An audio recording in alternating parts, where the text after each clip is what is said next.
When 34-year-old Karis Bugal discovered she was pregnant with her second child, she had no idea that this journey would lead her to the hardest decision of her life. Her husband, Wes, always her biggest supporter, was by her side throughout the pregnancy. He took on the care of their 2-year-old daughter, doing everything he could to ensure Karis wouldn't tire herself out.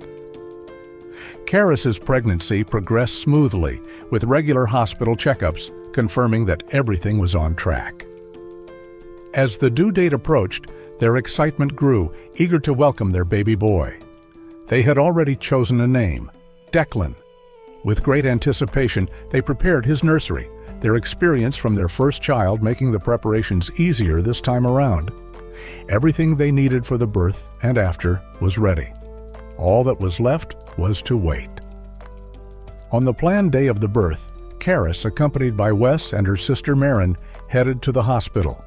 She kissed her little girl, entrusting her to her grandmother, and told her, "When we return, you'll have a little brother."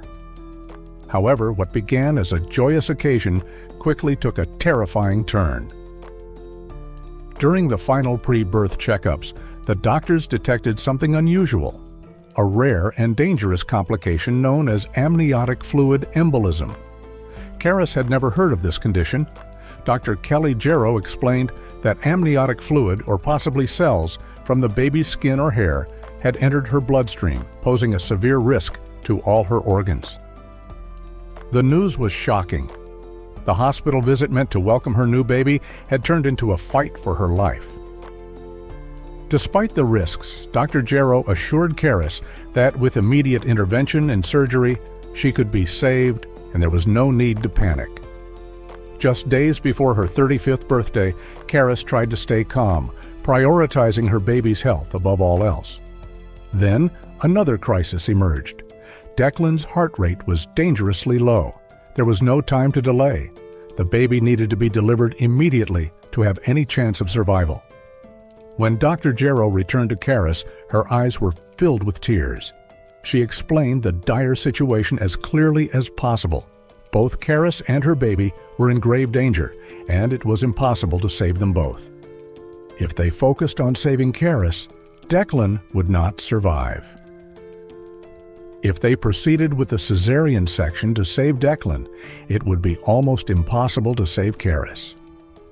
Listening through her tears, Karis's decision was clear. Though saying goodbye to her loved ones was incredibly difficult, she knew what she had to do.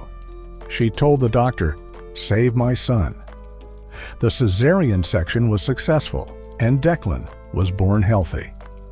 A few minutes after hearing the news that her son was safe, Karis passed away.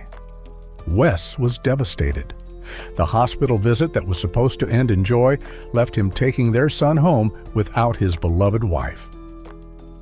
In the aftermath, a fundraiser for Wes and his 2 children raised $40,000 in donations. Wes shared that Karis didn't hesitate in her decision, sacrificing her own life to save their son. What would you have done in her place?